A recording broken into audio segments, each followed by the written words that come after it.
to talk to Gage.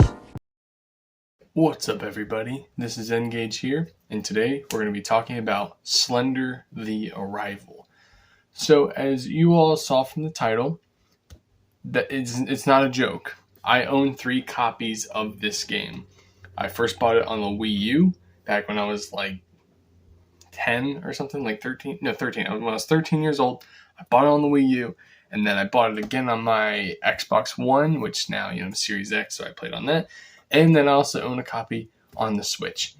Why did I do this? So the beauty of this game is that it goes on sale all the time and it's super cheap. And I think that's part of the reason why I see some more value in it.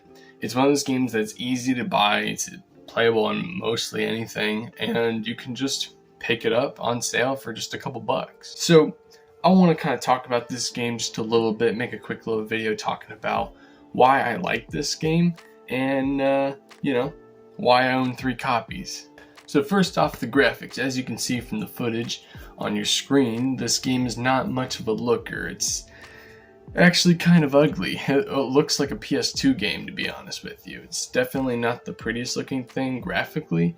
However, I think that in other areas, this game shows more of its value. So in terms of gameplay, it's largely based on the same design as the original Slender game that was really big on YouTube way back in the day. But this one is a little more expanded, still pretty similar, but it has more missions, or I should say just more chapters that you can play through that are a little bit different.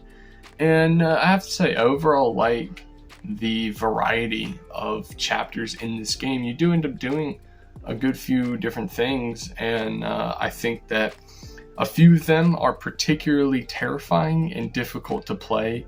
Sometimes even now, I'll be honest with you, some of these chapters, even now replaying them, are still pretty scary and pretty hard to play even now.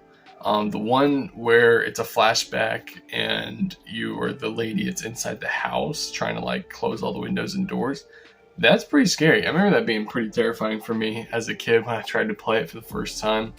And then the chapter where you're in the underground facility place, and then there's the lady running around chasing after you, that was also pretty scary. So yeah, and this game also introduced a little bit more story in the Slender universe, if that's a thing, I guess. I remember as a kid trying to piece everything together so much. I enjoyed theory crafting and thinking about this game. But nowadays, I don't know what's happening. I'm confused by a lot of it, and I just don't really know. But it's cool that they at least tried to expand it in the story department and the lore, trying to add more to it. I think it's alright. I think it's a cool enough thing for them to do. And yeah, I mean, this game is, as I said, it's normally super cheap and it goes on sale all the time. So if you're in the market for a horror game that's a lot cheaper and even more family friendly, that's the thing. This game is probably darker than I know it is, but if you just want to play something that doesn't have, that's a little more clean of a horror game, but you still obviously you want a horror game to play, this one ain't so bad to play, and I recommend it. So that's probably why I enjoy it so much, is the price and the fact that it's a relatively clean, scary game to play, and it's fun to just run through from time to time. And so honestly, it's become one of my more favorite horror games for that reason. Definitely not as quality as plenty other scary games, or even just games in general that are out there, but for the time that it came out, which I think was 2015 or something, and the fact that it's put on basically every platform is pretty cool, and it adds a lot of value to the game because it's easy and simple enough for pretty much anybody to play it, even in 2023. So I don't really have a whole lot to say about this game.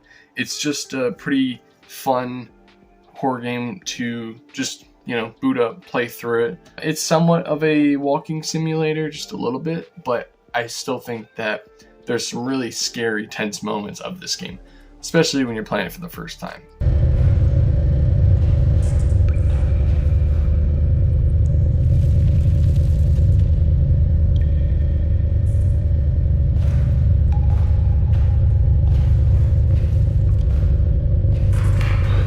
Whoa. But I will say that second chapter is really bad. It's really horrible. It's basically the 8 pages like the original game all over again, just way less good. Not nearly as good. And honestly, I don't even think that chapter is that good. Those are probably 2 of the worst chapters because they're just super difficult and not scary. So I would say that's probably my only caveat with that. But yeah, I just wanted to, kind of revisit some older games that I, haven't played in a little while and make videos on them. I'm gonna kind of title them like revisiting whatever specific game it is.